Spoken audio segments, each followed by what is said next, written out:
My fellow Americans, welcome. It's Erickson here. I hope you had a great weekend. Still trying to get the stream of the Jake Paul fight. What a garbage match that was. In any event, welcome. It's Erickson here across the nation. The phone number is 877-973-7425 if you want to be on the program. If you text Erick, E-R-I-C-K, to 33777, you can get the live stream, the show notes, the podcast, all that fantastic stuff that I'm sure you want, that you should want. Now, we must begin with Pennsylvania. Pennsylvania is very important, and I want to play you. This is David Ignatius of the Washington Post. It was on Morning Joe this morning where, yes, they have reached out to the president-elect to begin talking to him, and their viewers are outraged that a man they said was the second coming of Hitler is someone they want to break bread with. But this is David Ignatius from this morning on Morning Joe. We're in the business of covering the world, trying to see it whole. And if people think that we are partisans on one side or another, I think in the end, their confidence in our ability to tell the truth, to do our job declines. You see that some of that in some of the poll numbers about how people feel about journalism. I don't want to add to that.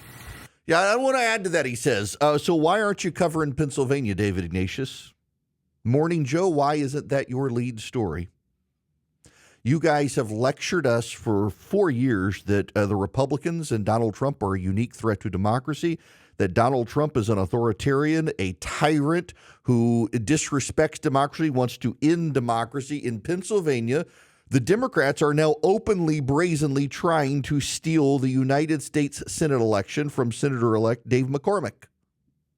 The Democrat-controlled Supreme Court of Pennsylvania ruled that they cannot count ballots that are unsigned, undated, or not from people who were properly registered to vote. Keep in mind that last one. They're not allowed to count ballots from people who were not properly registered to vote. That's not me. That's the Democrat majority on the Pennsylvania Supreme Court.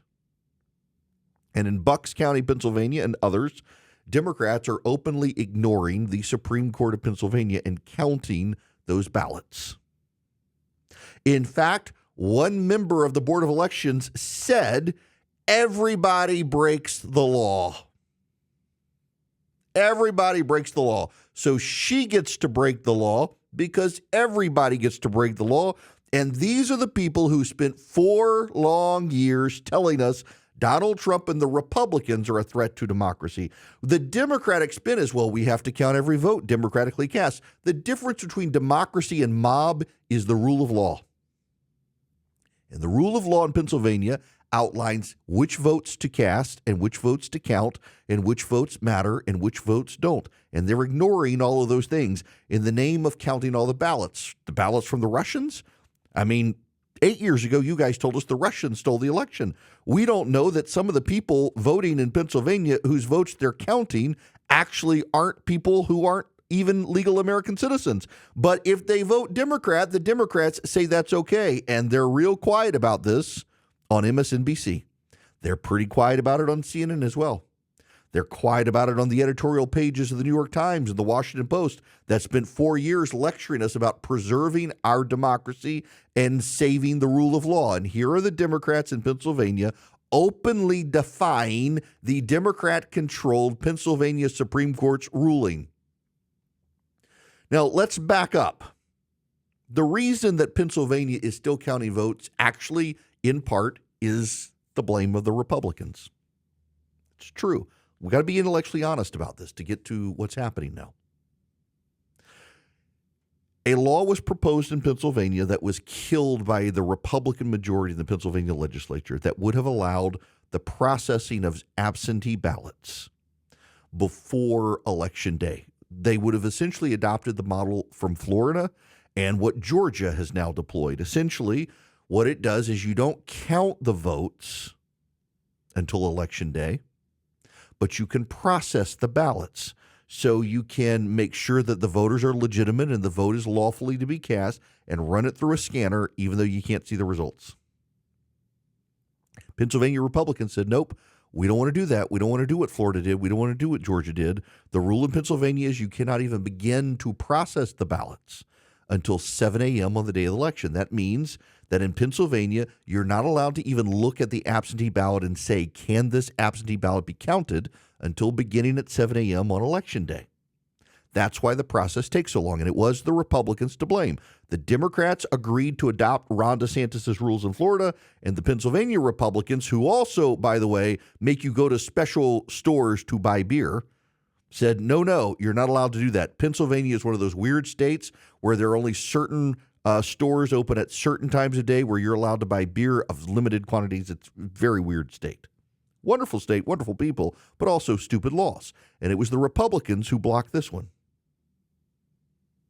So you can't even begin to process the absentee ballots. Well, now here's the thing. Pennsylvania voters have a habit of casting their absentee ballots and then showing up on election day.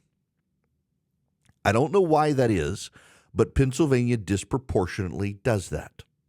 So, in addition to all the absentee ballots being processed on election day, you got a bunch of people who show up to vote on election day who cast an absentee ballot. In Pennsylvania, my understanding is there are about 250,000 people who cast an absentee ballot and then showed up on election day to vote. And they have to vote by a provisional ballot. A provisional ballot is a ballot where you fill out the ballot form like it's an absentee ballot, and that ballot is not allowed to be cast unless they can find your absentee ballot and pull it out of the system or make sure your absentee ballot didn't come in. Well, what about absentee ballots that were cast on election day? So they were postmarked election day and showed up a week later. There's the problem. Those absentee ballots can still be counted, so the provisional ballots cannot be processed until after the absentee ballots have had time to come in. Is that not the most confusing thing you've heard? That's Pennsylvania. Oh, and by the way, every county in Pennsylvania has a different method of counting votes. Some are one machine, some are another machine, some are paper ballots. Is it not all very confusing to you? That's Pennsylvania. And the Republicans and Democrats together have made that system that way. But that's no excuse for a court order from the state's highest court saying you cannot count an absentee ballot if it wasn't dated. That's express law in Pennsylvania. In fact, the ballot form says you must date the ballot, and some people have chosen not to. And that's not the inside envelope with the ballot, but the outside envelope that you fill out. For those of you who've never cast an absentee ballot, I guess I should do this for you. Most of you probably have never cast an absentee ballot. An absentee ballot comes in 3 envelopes. There's the outer envelope that comes to you that contains the 2 interior envelopes and the ballot. When you open that out external ballot envelope, you can throw it away. And then you have 2 envelopes and a ballot. You fill out the ballot, you fold up the ballot, and you put it into an envelope that says absentee ballot only. So you put that ballot in the envelope that says absentee ballot only, and you seal that envelope. And you put that envelope in the second envelope. And the second envelope has a big flap on the back of it. And you have to fill up your name and your address. You got to have your signature, and you must date it. And on that envelope, you put the stamp, and it goes to the mailbox. And what happens is when the ballots come in to ensure anonymity, they first look at the form on the back of the ballot. Was it dated? Is there a postmark on the envelope? Does the signature match the voter registration card? Is all the information correct? If they say yes, they rip the flap off so that they can take the interior envelope out, and that interior envelope is the one with the absentee ballot in it, and they set it aside. And now, once that ballot's removed from the exterior envelope, no one knows whose ballot that is. You have no idea whose name who cast that ballot. So you can't take that ballot envelope and stick it into a stack by itself until you verify the information on the outer envelope. And the law in Pennsylvania says it's got to be postmarked, and it's got to be signed, and it's got to be dated. And the Pennsylvania Supreme Court has said the same thing. And the Pennsylvania Supreme Court went one step further and said if you can't verify that the person appropriately registered to vote, you cannot count it. Because in the United States of America, you have to be registered to vote in order to vote. You can't just show up and cast a ballot. We got to know who you are. And in Pennsylvania, county Democrats have said, screw all that. We're just going to count the votes. We're going to count them all. We don't care if they have a postmark. We don't care if they are signed. We don't care if they're from a legally registered voter. We're going to count all the ballots. And what that's done is it hasn't defeated Dave McCormick. It's made the margin so small that he can go into a recount. Well, how are we going to separate out now all of those ballots that should not have been counted in the first time? We don't know whose they are now. They've removed them from the external envelope. They're in the pool of absentee ballots. We don't know. They sowed chaos into the system. Now, here's the thing. It does not look like there are enough outstanding ballots to overthrow the election. There were just enough to get it into a recount. But Pennsylvania also has another funny law, one that Democrats and Republicans alike in Pennsylvania have refused to change. In Pennsylvania, there's no ballot count. There's no ballot report. You see, if you go to Gwinnett County, Georgia, or Maricopa County, Arizona, the county can tell you, here's how many ballots we sent out, here's how many ballots we've received, here's how many we haven't counted, here's how many we have counted, here's how many we have left to count. They don't do that in any county in Pennsylvania. So no one really knows how many ballots were sent out and how many ballots came in and how many have been counted and how many are left to be counted. The speculation, credible speculation, is there are not enough ballots left to throw the election into doubt. But they're trying. And if this was a Republican that had done this, Morning Joe would not be talking about how members of the media need to not be fair and balanced and not pick sides. They would be talking about Republicans are trying to steal a Senate election. CNN would be talking about Republicans are trying to steal a Senate election. The New York Times and the Wall Street Journal would be outraged, their editorial voices filled with outrage over the theft of democracy in Pennsylvania. All of them are silent today. Instead, they're doing their internal soul reflecting of why don't people believe us anymore? Why don't people trust us? Here's an example of why. You spent 4 years lecturing us on how vital democracy is to this country and how vital the rule of law is to this country and how Donald Trump would upend the rule of law and threaten our democracy, and yet it's the Democrats doing it in Pennsylvania, and you people don't care. You don't care. You're not grilling these people about counting ballots the Supreme Court said not to count. You're not grilling these people about their poor handling of the ballots. You're not grilling them about their setup.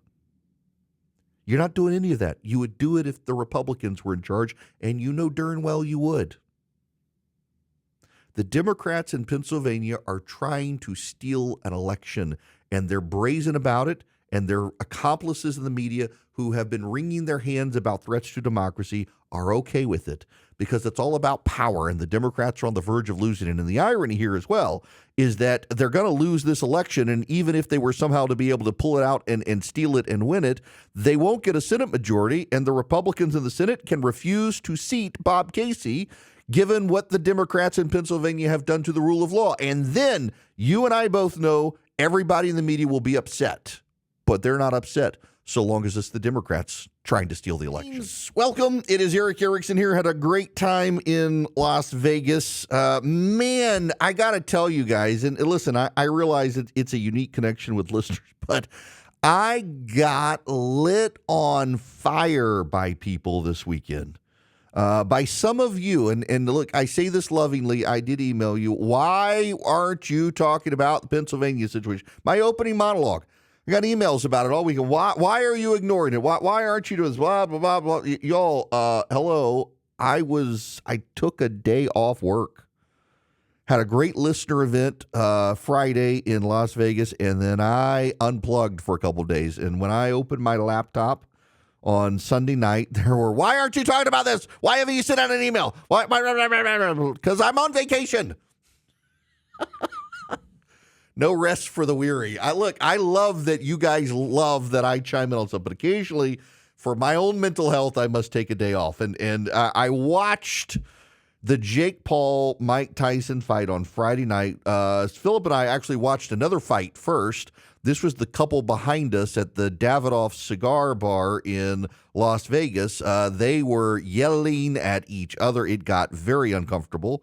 I was afraid they were going to come to blows. Thankfully, they didn't. But then the waitress came out, and she was like, "Did he lay a hand on her?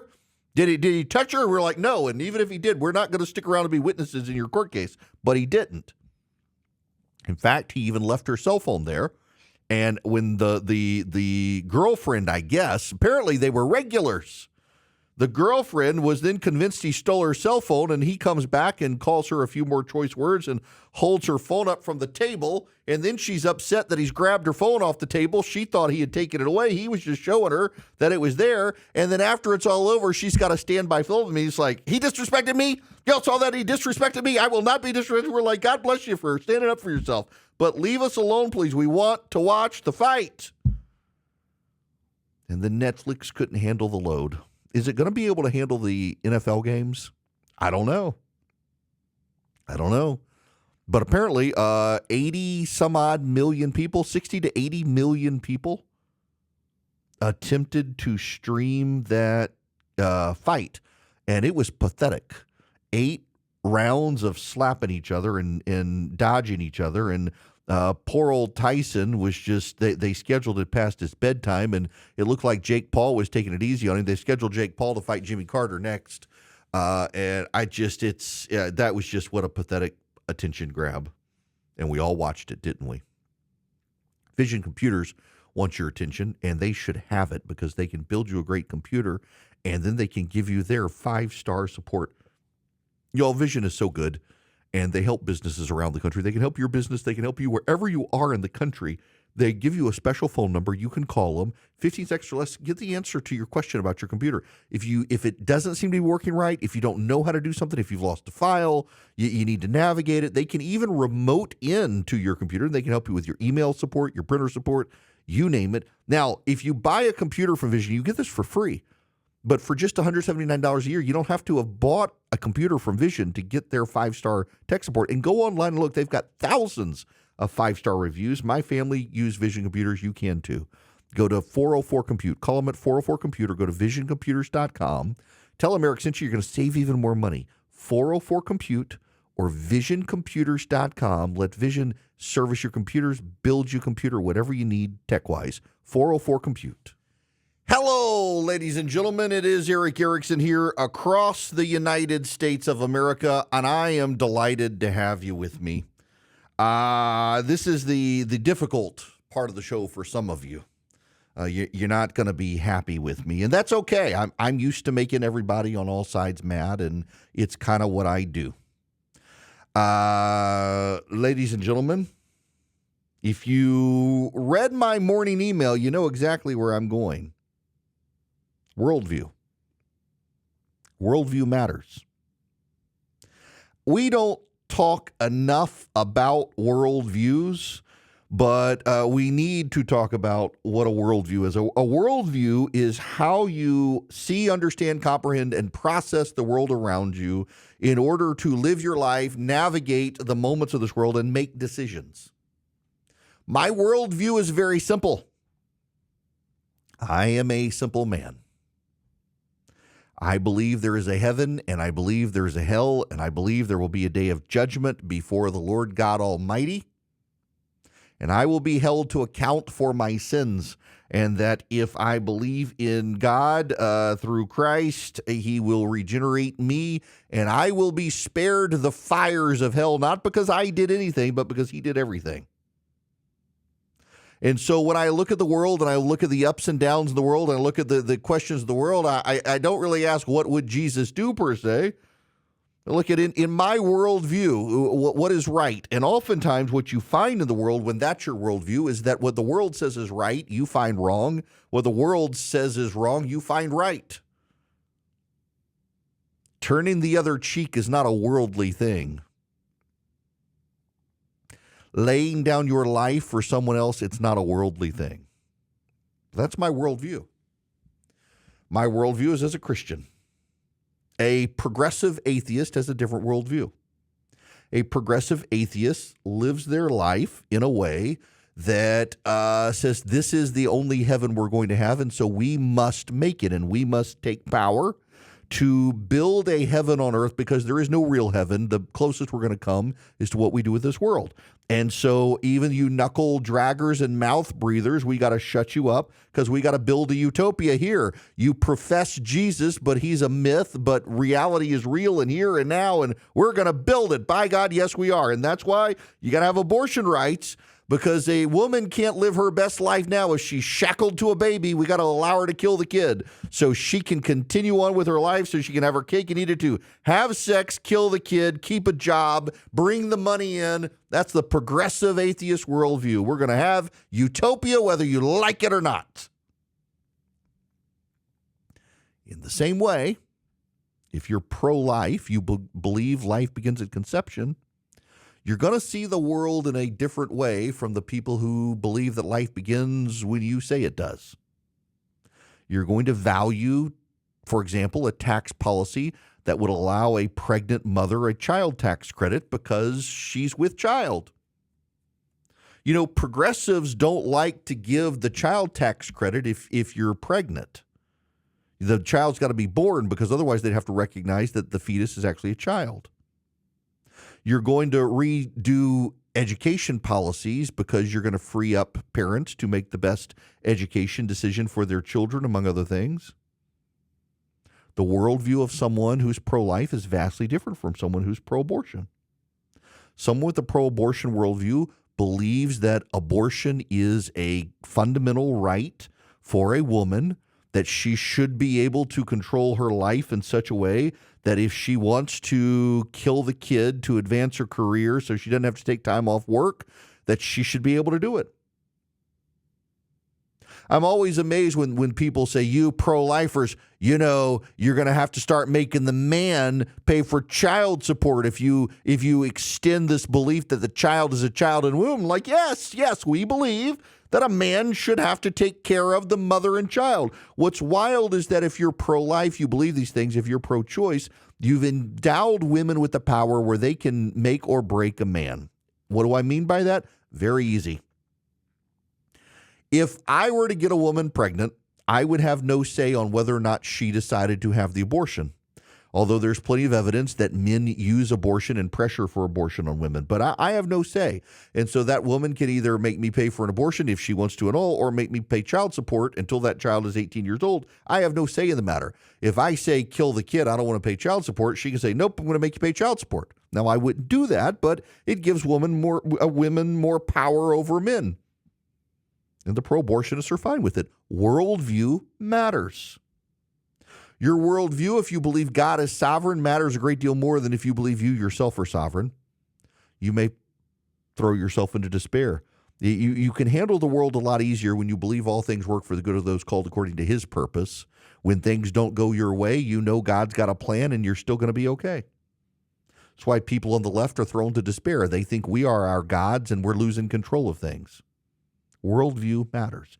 And because worldview matters, that is why the Senate Republicans should kill the nomination of Robert Kennedy Jr., because his worldview is not a worldview that any Bible-believing Christian should support. He's a progressive, pro-abortion, environmental nut job that you people only like because he cares about what's put in our food, and there are plenty of other people out there who do, who never allegedly drove their wives to commit suicide. Do you remember this is the man you're dealing with?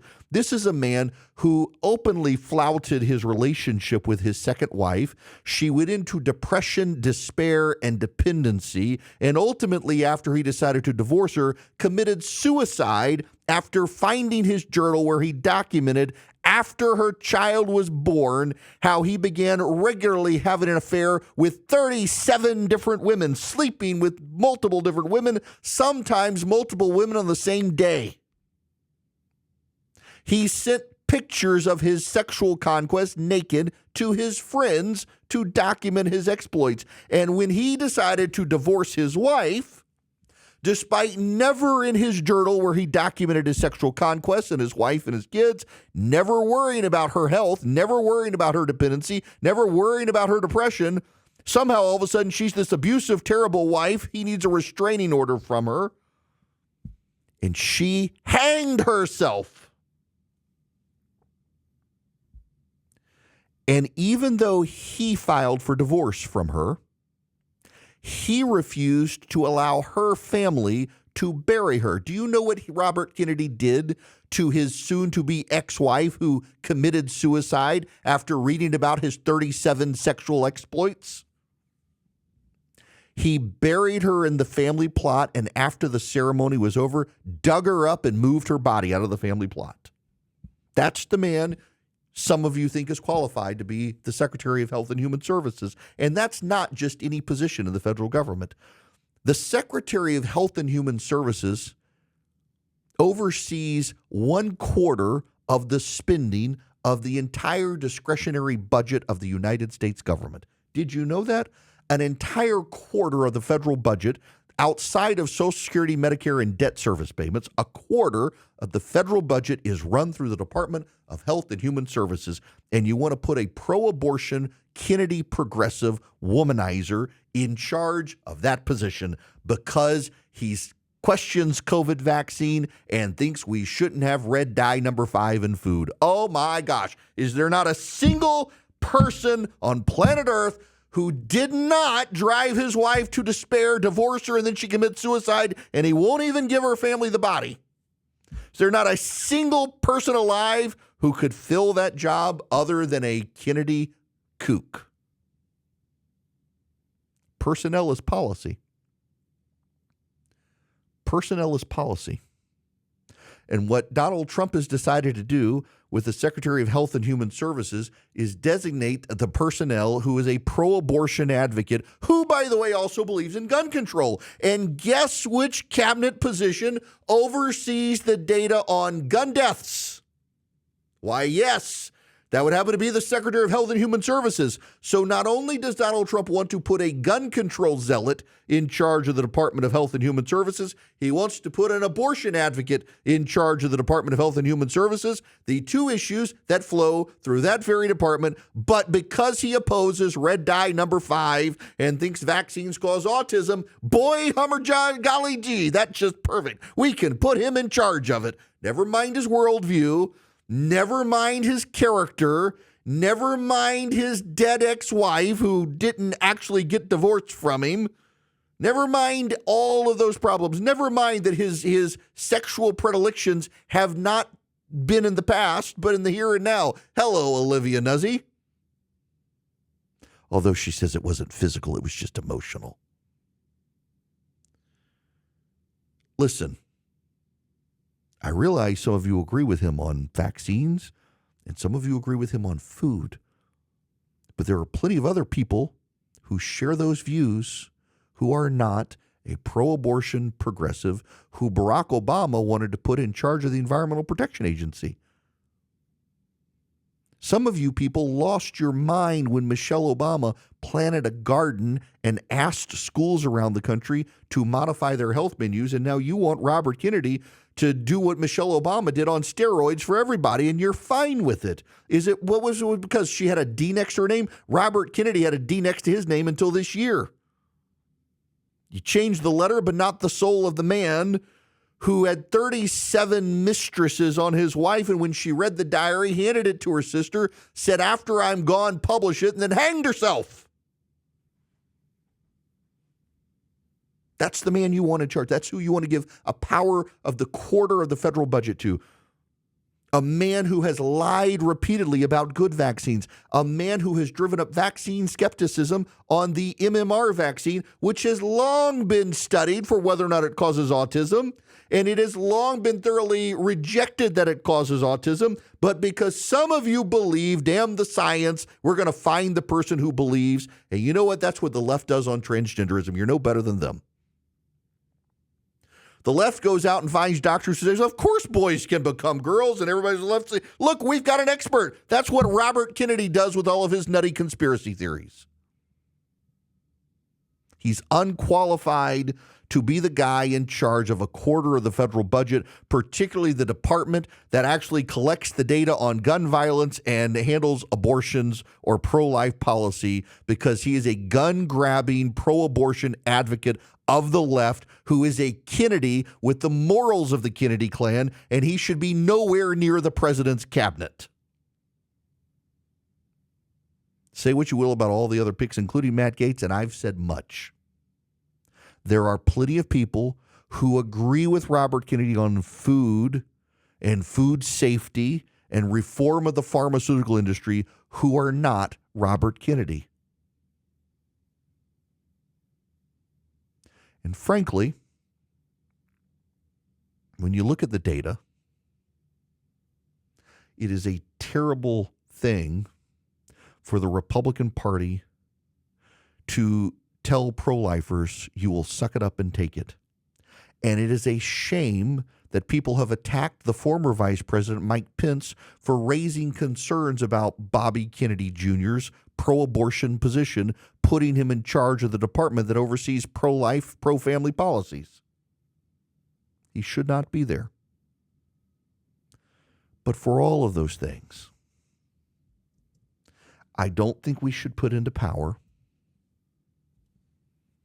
a man who it is widely attributed his personal behaviors and conduct led his wife to hang herself. I'm old enough and mature enough to understand character no longer counts for anybody. And I'm old enough to recognize that sometimes you put in positions of power people who aren't fantastic people. And everybody tells me we're not there for a prophet, we're not there for a priest, we're just there for a president. That's fine. But this is a man whose personal behaviors undermined his wife. He divorced her. She discovered how many women he had cheated on her with, and she hanged herself. And even though they were divorced, it hadn't gone through yet. And so he decided he would not give her family her body, though it was clear that's what she would have wanted given the circumstances, lord it over them. This is a narcissistic, self-interested creep who does not deserve power in the federal government. And yet we're going to give it to him because he doesn't like red dye number 5. Good Lord, we really have become an amoral, immoral group of children. Between bank collapses, economic turmoil in this country, interest rates where they are, Swiss America has been warning people about a secret war on cash. They're the trusted leader in precious metals and have been for 40 years. They're rated A+ by the Better Business Bureau, and they can educate you on protecting your assets in their report, The Secret War on Cash. You can get it. It takes less than 15 minutes to read. It can save you on your retirement and finances. You can get your free copy by calling or texting 800-289-2646. The All-Out War on Cash, digital currencies included in this All-Out War on Cash. It's growing. So get the Secret War on Cash report for free. All you do, mention Erick, E-R-I-C-K, when you call or text 800-289-2646. That's 800-289-2646. Just mention Erick, E-R-I-C-K, when you call or text 800-289-2646. Message and data rates may apply. When the world seems crazy, he'll keep you sane. It's the Erick Erickson Show. Hello there. Welcome. It is Erick Erickson here across the United States of America, and I am delighted to have you with me. My friends, would like to call your attention to polling averages again. First, I need to tell you this hour of the program is brought to you by First Liberty Building and Loan. If you're buying a building, buying a franchise, or need a heavy equipment loan for your business, reach out to First Liberty Building and Loan. They can help any business in the United States. If you got great credit, they can move quick. Look, if you're tired of your bank swapping out your lender all the time, the Frost family's been doing this themselves since the 90s. They'll be there with you. FirstLibertyGA.com. FirstLibertyGA.com. A funny thing happened along the way to this election. Real Clear Politics, back in 2002, began its polling aggregator where it takes all the polls out there and averages them and gives the best historic benchmarks. But they include all the polls. They include the polls that other major members of the media say aren't good polls. They include the partisan polls, and they designate them. Rasmussen and Trafalgar on the Democracy Now! and Data for Progress. They include them all. Turns out Real Clear Politics is still the best aggregator. What's so notable is that this comes as the New York Times did a hit job on the Real Clear Politics average, and Wikipedia threw them out of their polling aggregator, which was notable. But let me give you the data here at the end. The multi-candidate race for 2024 showed in the Real Clear Politics polling average Donald Trump up 1/10 of a point. The actual outcome, Donald Trump up 1.8 percentage points. In the Trump versus Harris poll, it gave Kamala Harris 1/10 of a point. And again, Trump wound up with 1.8 points ahead. If you know anything about polling understating levels of Trump support, well, then you knew that if Harris was up 1/10 of a point, it was probably Trump's, and Real Clear Politics nailed it. And again, polling averages never get the right number. But Real Clear Politics has done a much better job of getting the right number than any of the other polling aggregators out there. And I got to tell you, go back to 2022, I myself was a little bit skeptical because I felt like some of the Republican pollsters like Trafalgar and the like were maybe throwing results too friendly to the GOP, messing things up. But the Real Clear Politics average turned out better than what everybody was expecting, and it was better than some of the national media outlets. What I find notable is that this little website has been around since 2002 and continues to perform better than the major media outlets and all of their massive resources and all of their massive polling firms that they do. Real Clear Politics is still the best. If you want to find out the trends in this country, the Real Clear Politics polling average is where you have to go to this day, despite the media trying to discredit it in favor of their own products. Something. Let me play for you Kathleen Sebelius.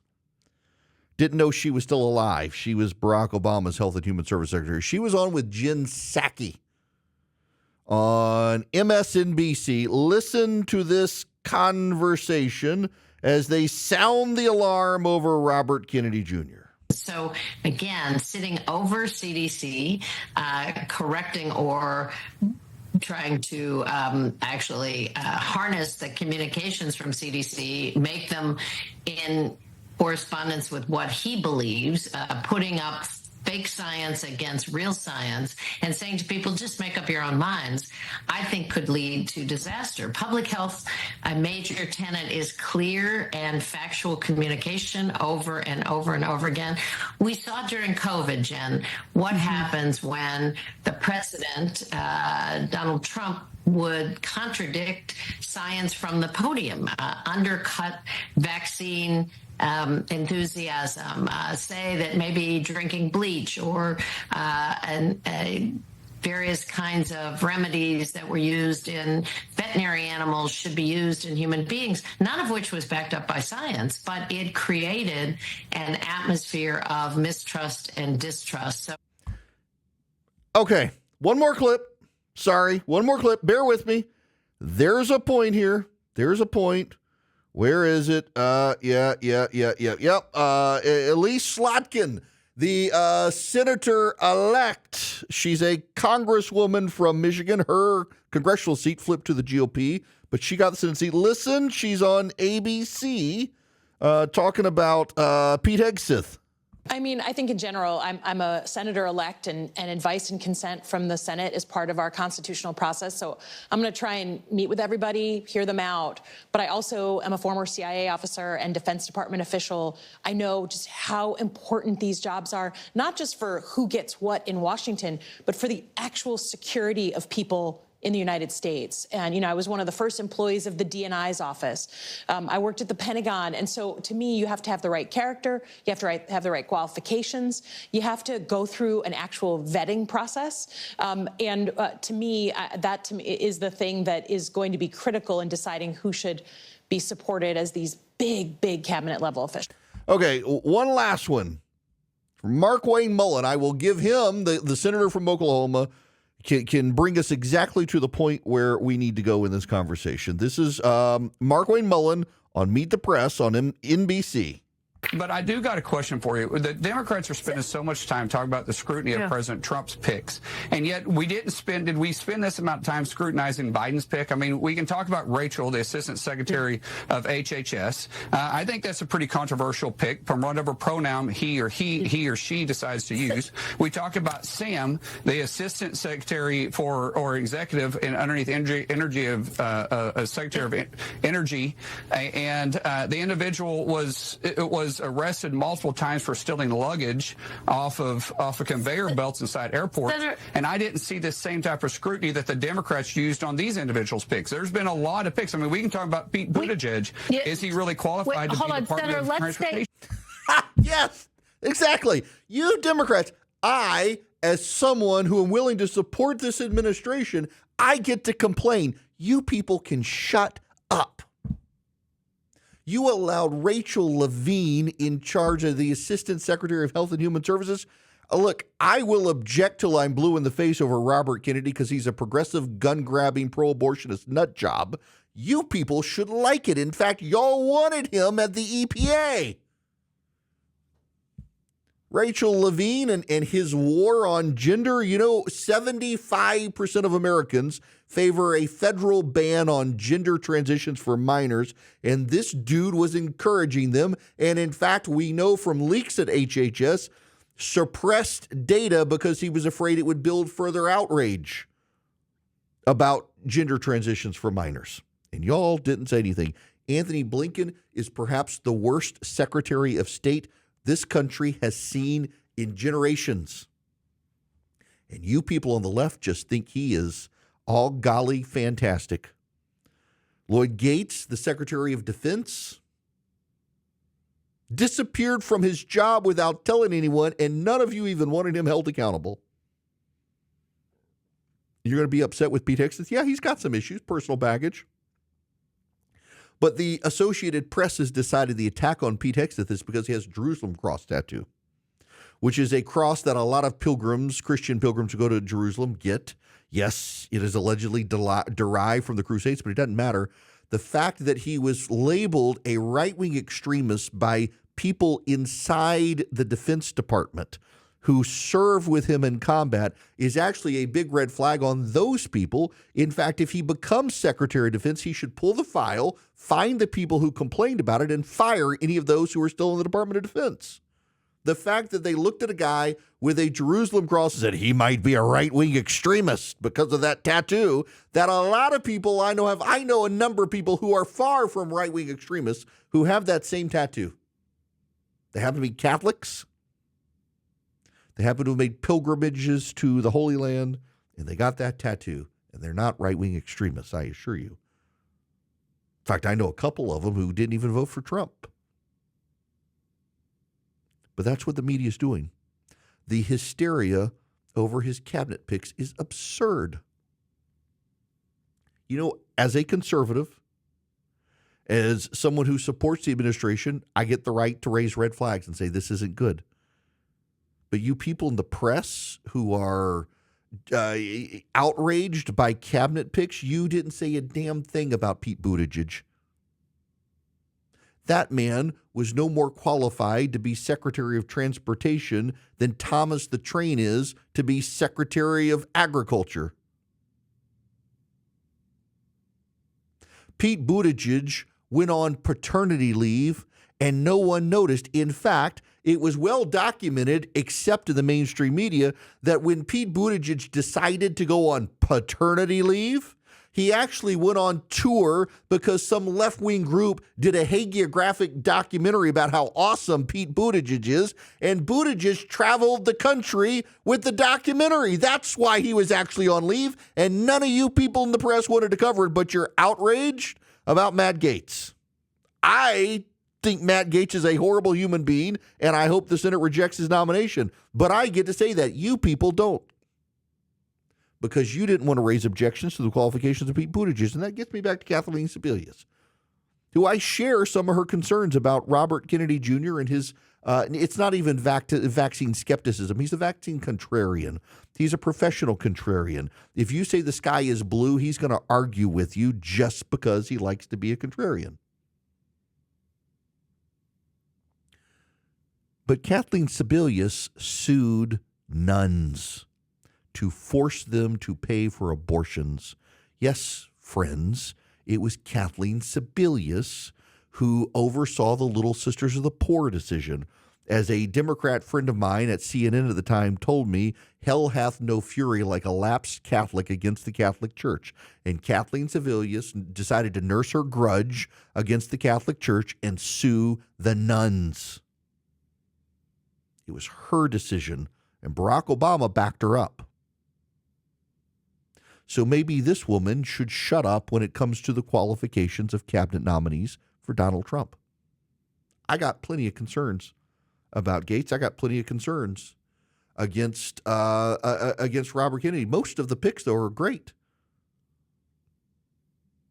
I think Noem's a lightweight at Homeland Security, but she's not like completely disqualified. Rubio is fantastic for Secretary of State. Hexeth, I think, will be great for Secretary of Defense.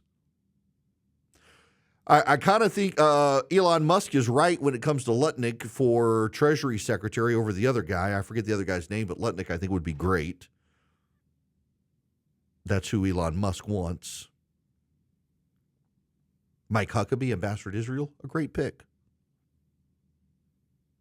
Kennedy is a terrible pick, and Gates is a terrible pick. And I hope the Senate rejects them both if they both survive the process. But for the American media to lecture anyone on the competence or qualifications of Trump's picks, and by the way, this goes back to the overarching concern of why there's so much distrust over the media right now. One of the major reasons for distrust of the American media right now is because they've picked a side and everybody knows it. Rick Wilson, the former GOP strategist with the Lincoln Project, is out saying, oh, yeah, the Republicans rough the refs because there's media bias for the GOP. Listen, God bless the man for telling Democrats what they want to hear. They want to hear that there's bias, but the bias is so documented against the right. The worldview of the media is against the right. The hysterical nonsense from people in the media. When you go in as a Republican on television, you're never given the benefit of the doubt, and everything a Democrat says is always given the benefit of the doubt. And these same reporters are proving it yet again because every story must have a Trump angle. And every time they question one of Trump's cabinet picks, I look at them and say, you never questioned Sam Brinton or whatever his name was, Mark Wayne Mullen pointed out was stealing women's luggage. He was in the energy department. You never questioned Rachel Levine. Oh my gosh, it's progress. A trans woman, it's progress. Dude looked like a lady, still a dude, tried to undermine American health care. Lloyd Gates, AWOL, on the job repeatedly. No one knows where the chain of command is. Media complete. Give it a guess. No accountability. No firings over Afghanistan. The media gave it all a pass. All the time, gave it a pass. And now they're like, oh my gosh, they might have Matt Gaetz. And part of me wants Gaetz there just to make them all mad and force everybody to quit. I think he'd be a terrible attorney general. And actually, the deep state would be smart enough to go around a guy like Gaetz. So you wouldn't actually get rid of the deep state. But a lot of people would be furious. It's kind of what I said about this whole election. That there was a part of me that just thought, the future for the conservative movement could be undermined by a bad midterm election if Trump is president. But you know what? It's worth it because all the people who need to have a coronary will, all the people who need to flee the country will. Donald Trump getting elected just cleans up the country because all those progressive activists who said we'll leave the country, they either will or they'll be exposed as frauds and hypocrites. You and I get to complain about this stuff, you realize? But the people who have been antagonistic the entire time and gave Joe Biden's cabinet such a pass, the people who fawned over Pete Buttigieg, who is incompetent as a Department of Transportation secretary, that can't even get the ports reopened. He goes on paternity leave and no one even knows he's gone until like 3 or 4 months later.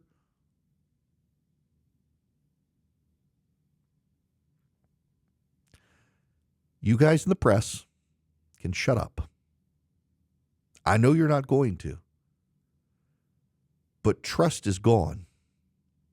If you weren't willing to call out Anthony Blinken, who is a moron and incompetent in his handling of Iran and Israel, you don't get to call out Pete Hegseth. I know you think you can try, but your credibility's gone, and your credibility's gone because you gave it up on the throne of protecting your idols worshiping at the feet of the Democratic Party. I got problems with Trump's cabinet picks. And you know what frustrates me is that I wish there was a fair and balanced media that could raise these red flags, but they can't because they've been so biased the entire time. There's no belief left. There's no trust left. When you scream that everything is racism, nothing is racism. And when the real racists come along, you can't see it. When you scream that everything is a fire and there really is no fire, when the real fire comes, nobody believes you. The media's become the boy who cries wolf. Their energy's tapped out on this stuff. It's predictable that they would be as outraged as they are about these cabinet picks. But you know what? I get to complain about them because I'm willing to support the guy. You guys opposed everything Donald Trump did. You told people he was going to be the end of America. Nobody believes you. Your trust is gone. Yeah, are there some bad picks? There are. But you guys, the only reason you think any of these people are a bad pick is because Trump picked them, and that's why your brains are broken. Okay. I forget the British lady who said it months ago.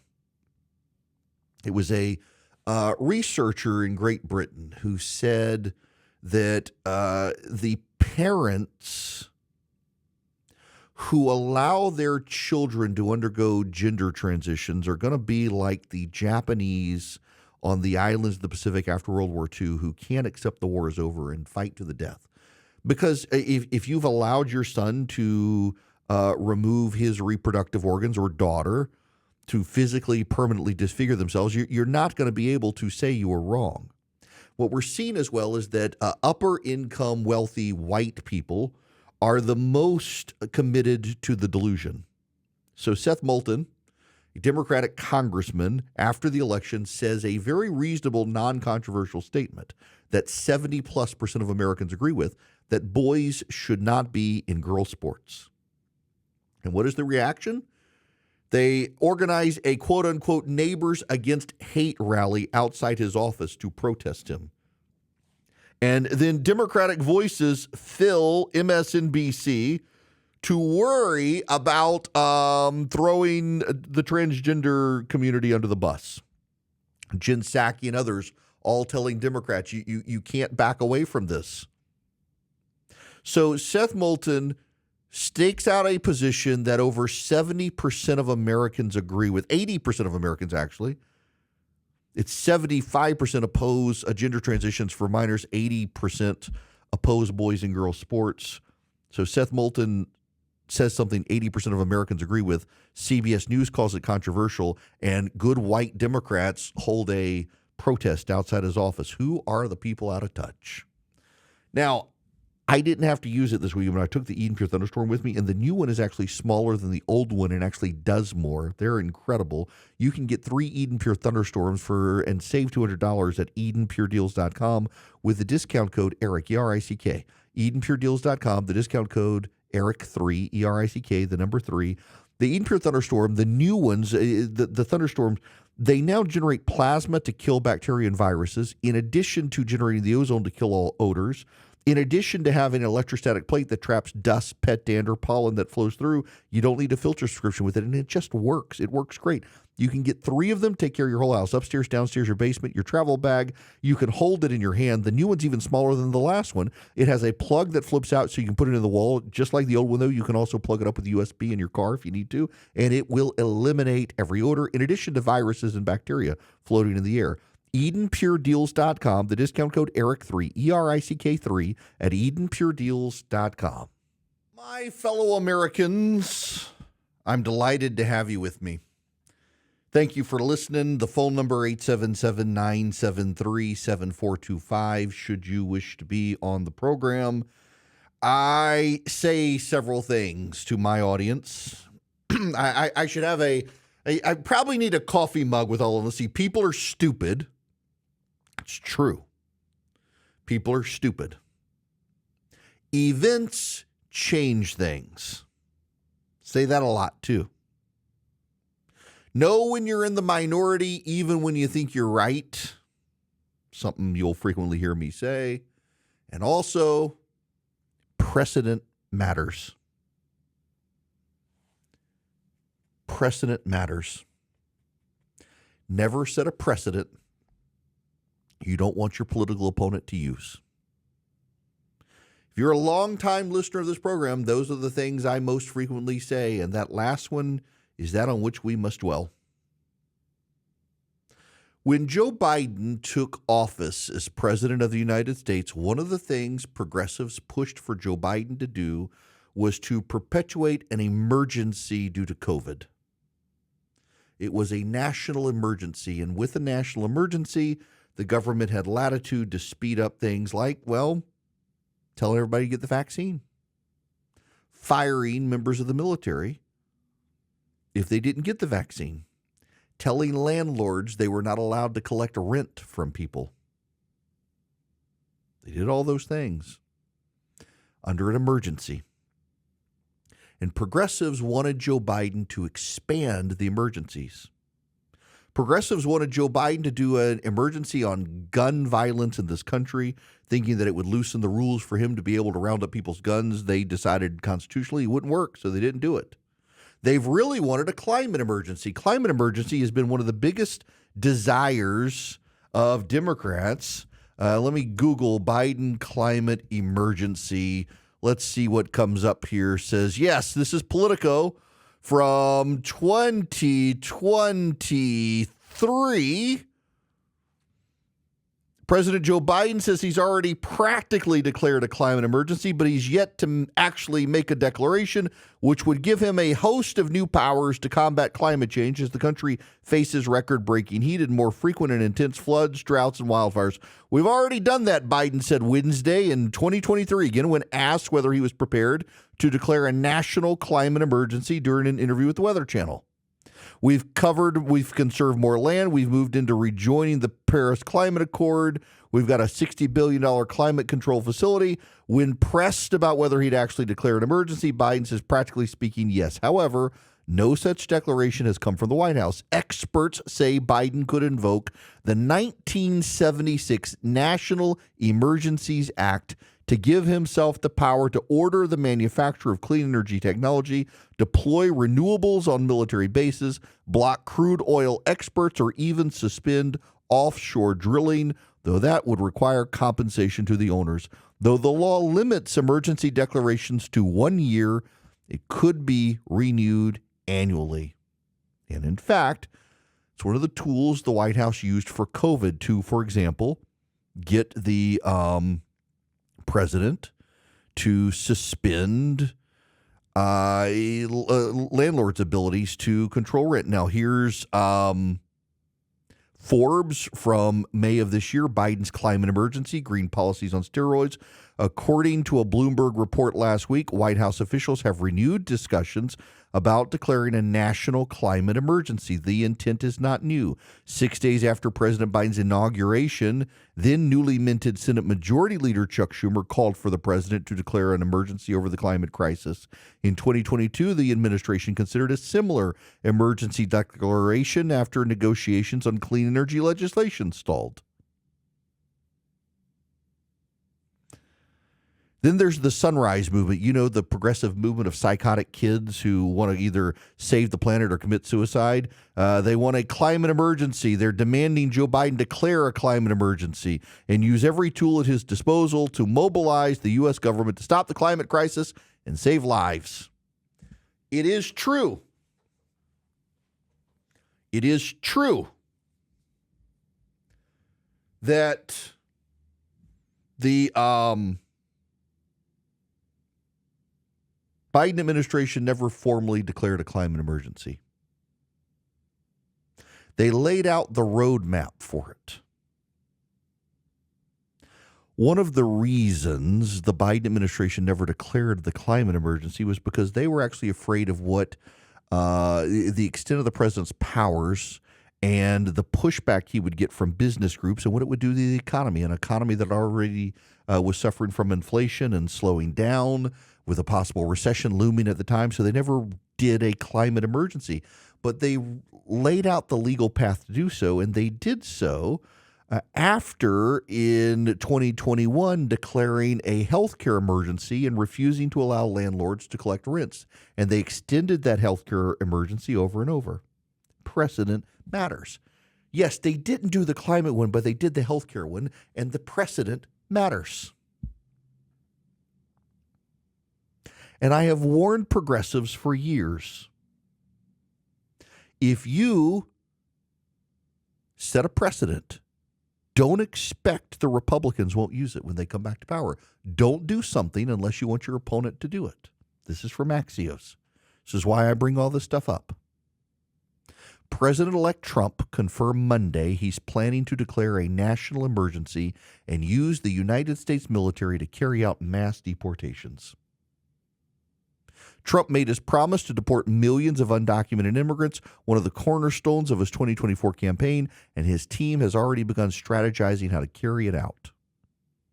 Tom Fitton, the president of the conservative group Judicial Watch, posted on Truth Social earlier this month that Trump was prepared to declare a national emergency and will use military assets to reverse the Biden administration through a mass deportation program. Trump reposted Fitton's comment Monday with the caption, "True."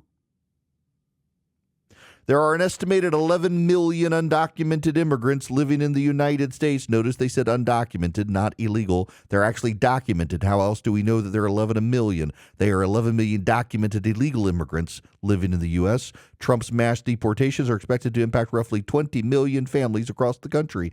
Immigration advocates and lawyers are preparing to counter the plan in court. The president-elect's team is aiming to craft executive orders that can withstand legal challenges to avoid a similar defeat that befell his Muslim ban in his first term. He's also put in immigration hardliners like Tom Homan as the border czar. You know, mass deportations of illegal aliens are incredibly popular with the American public. My buddy Scott Jennings last week was on CNN making that point. And everybody melted down about it. But it's true. It's a real thing. What's so wild to me, though, is that you've got Democrats out there who they can't accept the reality of the situation, and they continue to, for example, insist that we can't do it or we shouldn't do it or it's somehow bad. And I need to remind you, one of the things that's going on here is what's really at stake is these Democrats, they need as many illegal immigrants to stay in this country as possible to impact redistricting. Because the census does not take into account citizenship for representation in the House of Representatives. It takes into account people in a state. So illegal immigrants are counted in the census.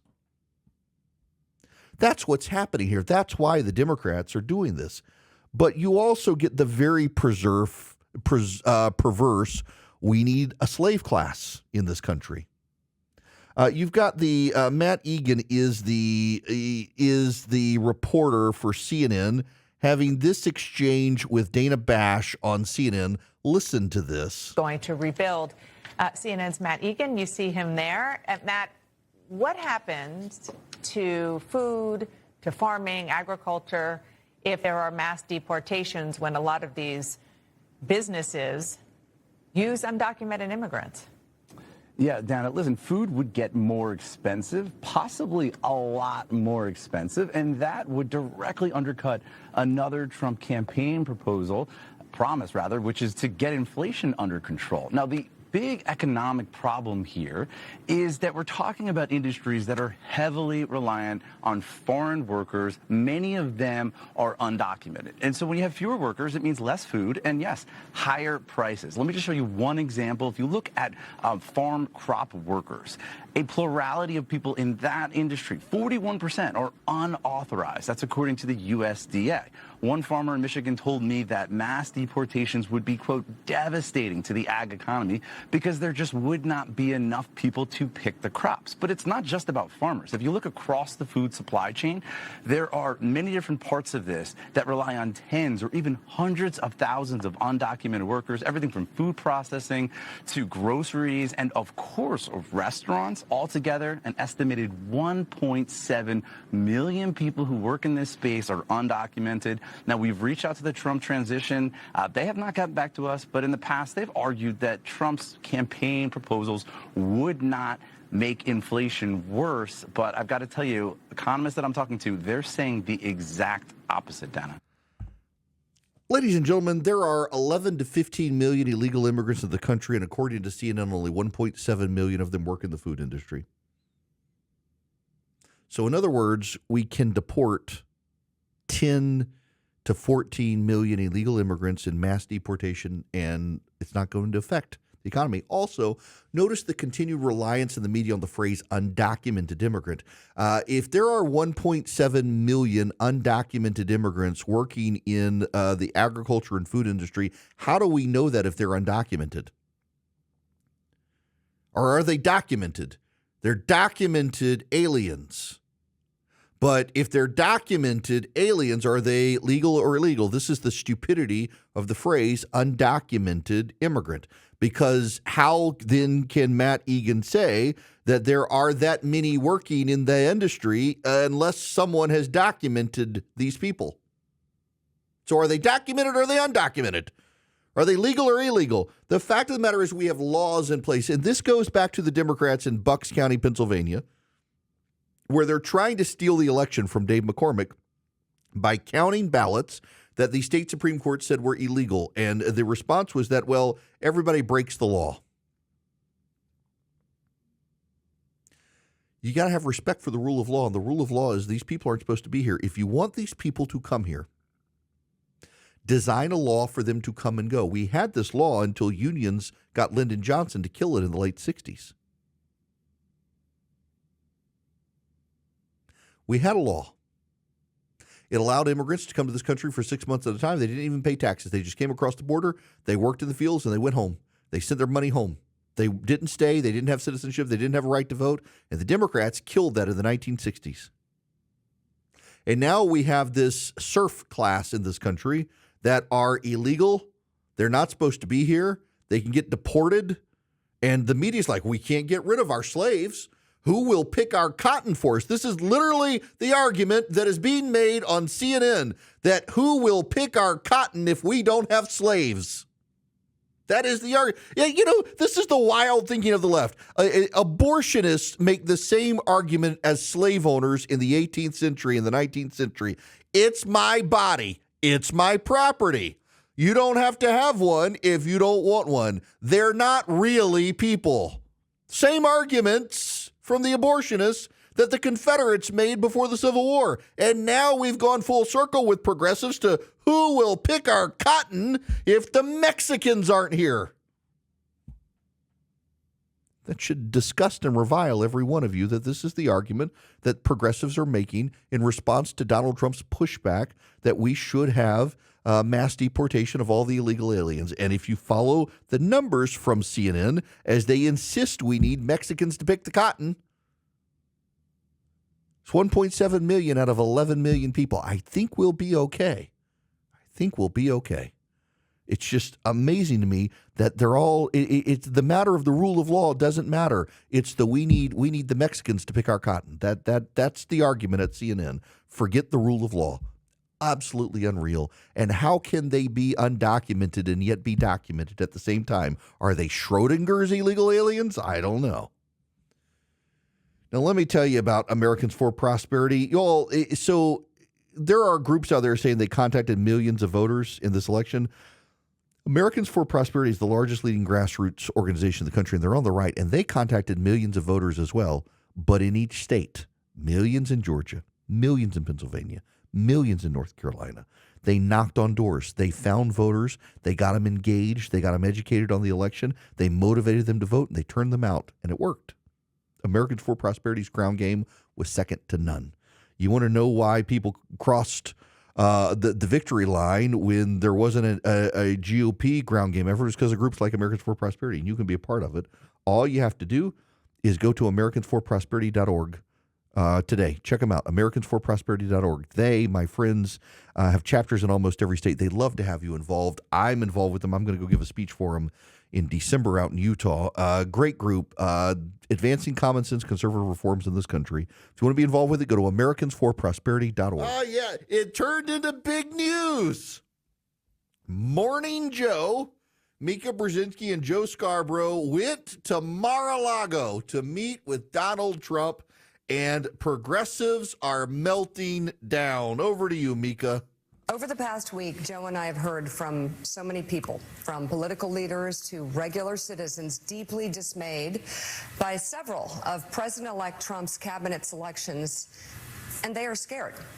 Last Thursday, we expressed our own concerns on this broadcast and even said we would appreciate the opportunity to speak with the president-elect himself. On Friday, we were given the opportunity to do just that. Joe and I went to Mar-a-Lago to meet personally with President-elect Trump. It was the first time we have seen him in 7 years. Now, we talked about a lot of issues, including abortion, mass deportation, threats of political retribution against political opponents, and media outlets. We talked about that a good bit. And it's going to come as no surprise to anybody who watches this show, has watched it over the past year or over the past decade, that we didn't see eye to eye on a lot of issues, and we told him so. What we did agree on was to restart communications. My father often spoke with world leaders with whom he and the United States profoundly disagreed.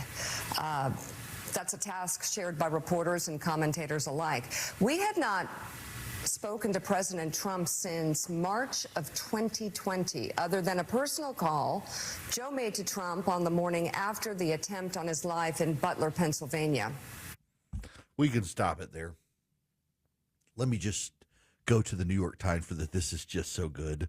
The married MSNBC host Mika Brzezinski and Joe Scarborough drove half an hour from their Florida home on Friday to meet with an old friend turned frenemy turned enemy, President-elect Donald J. Trump. Their relationship has been complicated. Mr. Trump was once a regular guest on their talk show, Morning Joe, and the couple rang in 2017 at a New Year's Eve party at his Mar-a-Lago estate. Then things deteriorated. Mr. Trump called Mr. Scarborough a psycho and Ms. Brzezinski crazy, claiming that he had once seen her bleeding badly from a facelift.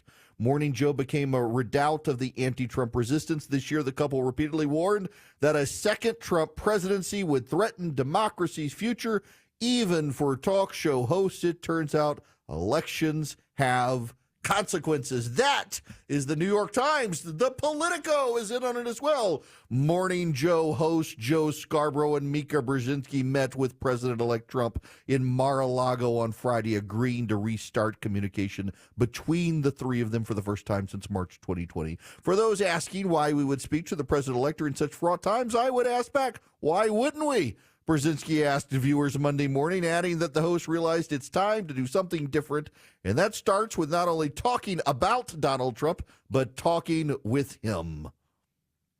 Trump told Fox News it was Scarborough who called to request the meeting, which he described as extremely cordial. Many things were discussed, and I very much appreciate the fact they wanted to have open communication. In many ways, it's too bad it wasn't done a long time ago.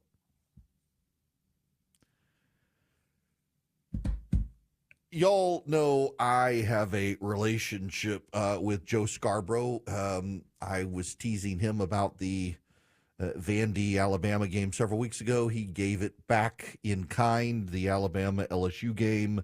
When I was first getting started at Red State back in 2004, I got invited up to MSNBC, and this is really before they'd gone off the deep end. It was actually, I saw media bias. It was that night when Bush won the election against Kerry, and the producers, not just for reporters, but producers were literally crying that their children were going to be carted off to war by George Bush. I was like, wow, liberal bias, the media is real. It was Scarborough's team. They were the only normal people. Tucker Carlson was there at the time. I think it was Tucker was still there. Pat Buchanan was there. Joe Scarborough's team was there. And we've had a friendly relationship over the years, even as we have agreed to disagree on stuff and don't speak very frequently as much these days. I find him to be a nice guy, even as I disagree with him. And I tend to not like get mad at people and burn friendships over political views. But I just got to say, the last 4 years, whenever I've turned on Morning Joe, which isn't as frequently as it used to be, it has been a show dedicated to Donald Trump as the second coming of Hitler. And if Donald Trump gets elected president, its democracy is over. If Donald Trump gets elected president, it's going to be autocracy. You had Michael Beschloss on there just 2 weeks ago saying if Donald Trump gets elected, historians will no longer be allowed to write history. If Donald Trump is the second coming of Hitler, how can you break bread with Hitler? In fact, a lot of viewers, progressives, are furious with Joe and Mika for doing this. But here's the reality. Comcast made a choice to turn MSNBC into a pro-assassination network. Comcast has allowed these people on MSNBC, and Joe and Mika are the most reasonable people on MSNBC. You may not like them, but understand they're the most reasonable voices on MSNBC. And the further removed you get from the morning on MSNBC, the more likely you are to have someone who openly champions the assassination of Donald Trump without saying those words because they know they'd get fired. But it is, I mean, come on. Do you really think, I mean, literally, as Donald Trump is getting shot on stage, one of the MSNBC hosts is engaging a guy on how if Donald Trump is reelected, if nobody stops him, he'll be a dictator. An authoritarian democracy will end. And he's getting shot on a little bitty corner screen. He's getting shot as these guys are talking about this will be the end of democracy in America unless somebody stops Donald Trump. They're like, oh, we're so sorry. Someone nearly shot the man who, if he gets elected, will be Hitler. Nobody believed it. Now, Comcast is looking at selling the assassination porn network. And the ratings for the network have crapped out. So on election night, the day after the election, MSNBC sent out a big press release that more people watched MSNBC than any other network except Fox News for coverage. They crushed CNN. I was one of those viewers. When it became obvious that Donald Trump was going to win, you bet your bottom dollar I flipped over to MSNBC to watch Rachel Maddow begin her meltdown. And they were doing everything they possibly could to keep Steve Kornacki for telling people what was happening. It was the funniest thing. Steve Kornacki would come on, you know, the guy who reads their TV and stuff, and all the libs love him. And it's like, I don't see how over here we're going to be able to generate enough votes in Erie County, Pennsylvania to be able to pull this must-win county out for Kamala Harris. But, I mean, there are possibly some outstanding, Rachel's got to call a race. Rachel Maddow, we just won New Jersey at 2 a.m. And no one there other than Steve Kornacki is like, it might be a bad sign that it's 2 a.m. and they only just called New Jersey. No. They're like, surely she's going to pull it out if only Alaska flips. They're having an absolute meltdown. Everybody, I mean, hell, I know people at CNN who are watching MSNBC on their cell phones. True story. Everybody was watching MSNBC because we knew what would happen. And after that, what happened? Their ratings have turned it out, just gone. I mean, CNN is now ahead of MSNBC in all the ratings for all the shows because the MSNBC viewer has been lied to for 4 years that Donald Trump was the coming of Hitler and it's the end of America and there's no possible way he could win because the MSNBC polling showed he couldn't. And then guess what?